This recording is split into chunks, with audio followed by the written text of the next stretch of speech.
To all the swimmers out there, a hearty welcome. The swimming competition has been postponed for an hour until the storm clears the area.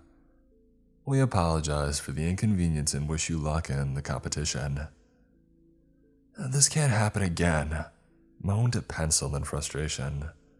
For those who are curious, we gave Pencil that epithet because we had no idea what his real name was and because his body was pencil thin. Are you going to keep whining? I inquired. What's it to you, Jackson? I came here to swim and win the title, and all we have done is stand about. Pencil bemoaned, kicking a rock near his foot after he had finished. Pencil got a dismissive shrug from me, so I took a peek around at the other racers, two guys named Ray and Michael, who were standing behind Pencil like his personal bodyguards.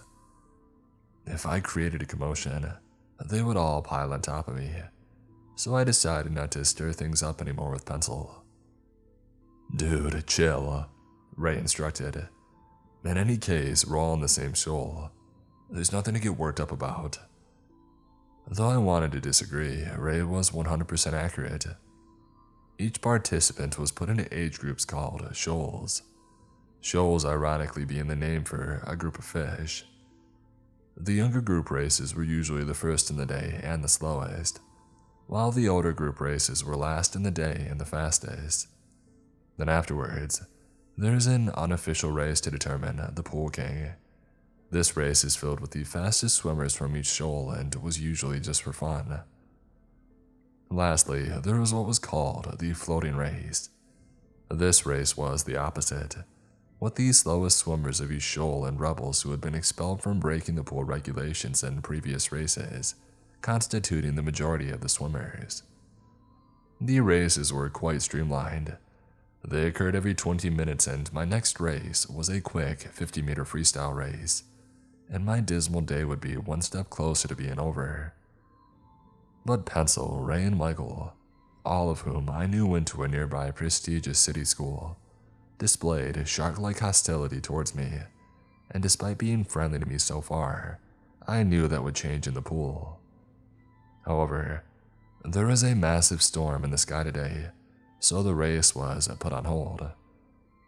I was used to having nervousness in the final moments before a race, but the postponements had made it worse. Why are they delaying the swim when it's an indoor pool? Demanded Ray. It's a stupid government rule, Michael explained. Seeing as not all the pools are indoor, swimmers swimming outside can be struck by lightning, and seeing as they want to keep the schedule of races, they canceled all of them until the outdoor swimmers can swim. Pencil scoffed. This is so stupid. We're stranded here with nothing to do. It's possible that they'll simply abandon the event altogether. What's the point anyways? I piped up. You would like that, wouldn't you? Michael sneered. There's no other way to avoid finishing last in the race. Pencil and Ray shared a wiry grin as they laughed beside him. Pencil drew closer till he was directly over me. You're more likely to flop and grab the lane rope until someone yanks you out. Who knows, maybe you'll get CPR from one of the hot lifeguards, instead of the old geezer coach who took us here. I shot up to my feet with a bound. Whatever the odds were against me, I wasn't going to sit idly by and let them continue tormenting me without a fight. My brother Alec moved towards me as the door on the other side of the foyer had opened. A volunteer at the pool, 6 years my senior, had come in the nick of time and had unintentionally broken up the brawl that may have ensued. And Pencil retreated and stood obtrusively next to Ray and Michael. He addressed me with a friendly, "Hello, Jackson," before continuing, "How are things going?" My coach went to the bathroom but has since gone and has not returned for over an hour, Ray said with a smirk. I see, he said with a nod of his head. Well, at least you've got your friend with you, Alex said as Ray, Michael, and Pencil smirked and were on the burst of laughter. You better believe it, I proclaimed. As of right now, I would prefer it if everything ended here. These postponed races have worn me down beyond belief. Yeah, I know, Jackson. It's dumb that they're holding everything up like this, he said carefully. No matter where the races go from here, I'll be there to watch. and I'll be cheering for you all the way. You're gonna blow everyone away, I promise you that." "Hey, thanks, Alec," I said. He winked and excused himself before he strolled back from where he came. Ray snidely remarked, "No, it looks like young Jackson needs his older sibling to protect him." "Can you please shut up?" I pleaded. "Shut up, guys," Michael commanded his friends. "Since he already has plenty to worry about," Michael explained. "I have a feeling Steven will be in the water waiting for us when we come back." "What? Is Steven some out-of-state swimmer I don't know about?" I inquired as to why anyone would be in the water at the start of a race. Pencil sneered. "He doesn't know the story, does he?" Soon, a smile appeared on all three of their faces and I grew greatly confused. "You're trying to scare me out of the pool, aren't you?" I stated. All three of them took glances around the poolside before forming a rough huddle around me. It was Ray that began to speak. "He's been swimming in this pool for decades and has been here ever since the accident, which happened during an annual swim meet quite similar to this one." Michael piped in. "His first race was the sole swimmer in the main event because of his reputation as a loner and outsider in the races. However, he was believed to be the greatest swimmer in the state and broke numerous records. But people say that he never talked, never celebrated his wins and preferred to sit alone." "Do you really think I'm that stupid to believe that?" That's what I said in response. Michael seemed amused by it. "I wish we were making this up. Some others in the pool, though, would have you believe otherwise." My skepticism remained unabated, and Michael, on the other hand, had a sincerity about him that made me wonder whether there was any truth to this. "The races that day had been halted by lightning, just as they were today," Ray explained. "Steven was shivering and shuddering the entire time he sat alone like he had done many times before. There was a misunderstanding among the pool workers, and upon hearing that the meet had been cancelled due to the bad weather, one of these staff members started the pool's emptying operation, as they had done hundreds of times before. But the storm soon dissipated and the races were allowed to continue. The audience was allowed to return, and the races were to begin at a moment's notice," Michael said. Soon people noticed that something wasn't quite right. The pool wasn't completely full after the crew began emptying it, and it took some time to fill again, seeing as the races were on again. Regardless, their yells were unheard, and Steven stepped up to the starting block. It seemed that he was so eager to get his solo race down that he zoned out and failed to listen to those around him. Witnesses say that the lights were so bright that it made it difficult to see the pool, and he assumed that there was water underneath him. Whatever the case may be, he was too focused on finishing the race to notice that there was a lot less water than he had anticipated, Michael had said. When one of the lifeguards saw what was going on, he raised his voice and demanded that the competition be called off. She raced to stop Steven from diving, but the bell sounded, and the hapless Steven dove headfirst into the water, Michael said.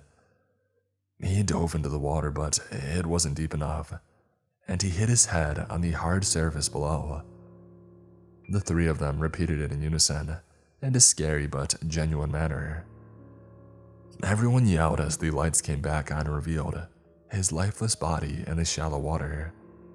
A few others had noticed that his head had caved in, and red flowed through the pool water.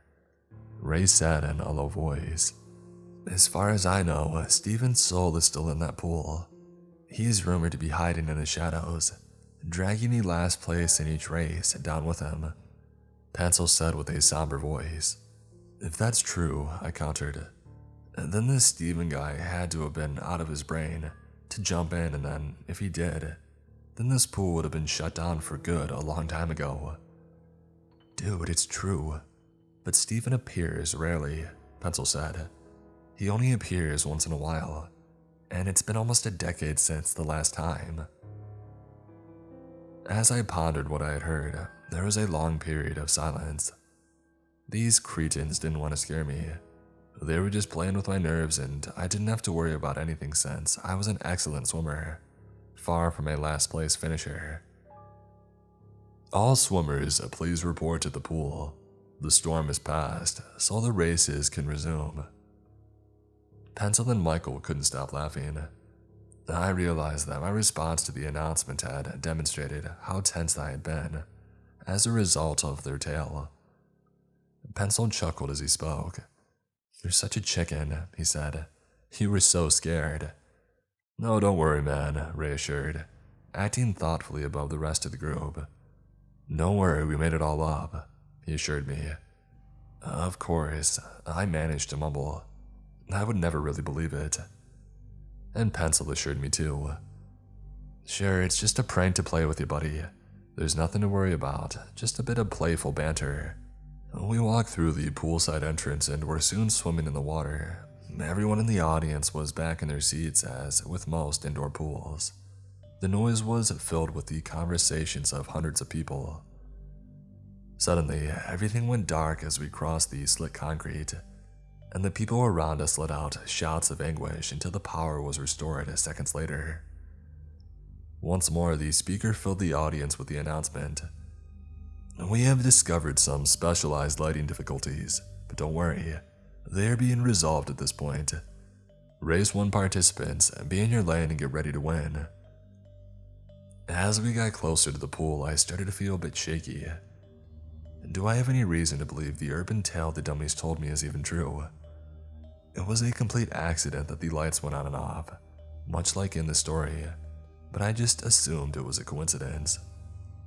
I made my way over to the group, donned my goggles, and jumped onto the starting block. I was in the center lane, and surprisingly, there was no one else in this race with me, not even Pencil. Ray and Michael were not to be seen. As the race announcer started counting, I took a look below me. There was water, but the story had already snuck into my head, so I only got a fleeting glimpse before the power went out again. In the darkness, the race announcer shouted, "Go!" and the guns, ringing blank, finally went off. "Go, kid," the coach said through the darkness. I cried, "There's no light, it would be best to stay until I can see." The coach yelled from the darkness, "You've got to race, the timekeepers are running. I'm not going to allow you to put off this entire race, you have to go now." The weight of his shove slammed into the center of my back, and I instantly froze in fear of my skull smashing onto the concrete of the pool. Nonetheless, as I hit the water, I had the indescribable relief of seeing that the pool was fully filled. I kicked at the water and began to swim to the top, and that's when I felt an incredible force around my neck, and I was hauled under before I could catch my breath. I realized it was a human arm right away. It felt moist and silky, and it yanked me down with a powerful tug. I fought against the grip and wriggled free from its hold and turned to see Pencil's wide smile. But as I looked further at his face, I saw that the side of his head was partially open, exposing parts of his brain. I wriggled and tried to get out of the water, but he insisted on keeping me there. My body began to desire oxygen, and my mind began to race. When I wriggled, I noticed 2 more shadows swimming towards me. However, as they got closer, I realized they weren't the lifeguards. I could make out the figures of Ray and Michael as they swam closer. Their skin was worn and stained a dinky, earthy hue, and they were radically different from above the water. As I attempted to pry Pencil away from me, red flashes filled my eyes, but before I could move, Ray and Michael swam towards me and slammed me back into the tiled floor. I felt myself blending into the murkiness of the pool as the world above me faded into darkness. Though we were underwater, Pencil put his mouth to my ear and perfectly spoke a single word. Rest. As I drifted into the depths of the pool. It was my final recollection, real or hallucinatory. I was panting and coughing up water when I awoke. Alec, my brother, sat next to me. His clothes were dripping wet. He said, "Thank God, I feared that we lost you, Jackson." As soon as my eyes had opened, I noticed that we were near the pool and I realized that Alec had clearly dived in and dragged me out. I subsequently discovered that I had stopped breathing, but that I had resumed once Alec began conducting CPR. What were those morons thinking when they made you race with the lights out? No one could see you in the water, and I only realized you were in trouble when I heard you yelling and the water splashing afterwards. I took a moment to calm down and recollect my thoughts. He pushed me in. The coach pushed me in. I feel like punching him in the face right now for the way he treated you, but I'm still perplexed as to how you sank. You are a swimmer, right? Finding you at the bottom of the pool does not bode well for me, Alex stated. The guys I were chatting to in my race grabbed me and took me to the bottom of the pool, I muttered. Jackson, I think you swallowed too much water. It was a solo race and you were sitting alone for over an hour, scarcely speaking to anyone, Alex remarked, his face shaded by a strange expression. I had no clue what to say in response, and I had no idea what to say when I saw the images from the news story. Obviously, no one was listening to my alarms or believing my supposedly outlandish claims, and after my incident, the pool was closed weeks later, and after 2 months, it was to be demolished. The entire community had gathered to see the pool being demolished. It was quite a sight in town that day. But for me, it was the ruin of the area where I nearly died that attracted me there, and witnessing it crumble was consoling.